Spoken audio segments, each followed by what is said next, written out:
ma perché cerco una bugia per parlare e non trovo coraggio per dire che io per te in tua scura già sta a nasconduto voi sta insieme a me.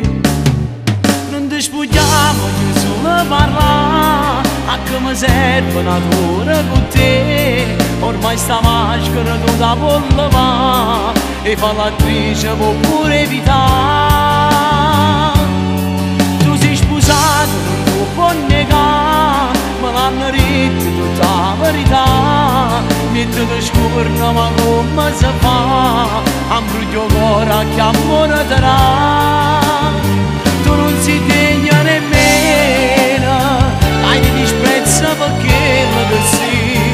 Questa indolietta conata, ti nega che a casa ti chiama mamma. Non mi toccamo e solo guardare, non è tuo caso che mortificare. Un favore di Natella per te, la indolietta sei stata con me. Perché a Dio non ti fa chiudere, ormai più niente mi può trattenere. Noi non ci siamo mai visti io e te, non ti conosco e non saccio chi sei. Non ti spogliamo, ti solo parlare, a che mi serve una ora con te. Ormai sta maschera tu da levare e fa l'attrice può pure evitare. Tu sei sposato, non ti può negare, me l'hanno detto tutta la verità. Mentre ti scorno ma come si fa a brucio cuore che amore darà.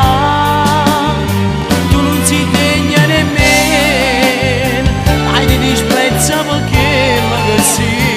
Questa indolietta conata, ti nega che a casa ti chiama mamma. Non mi toccamo che solo guardare, non è più cose da mortificare. Un favore di Natella per te, la indolietta sei stata con me.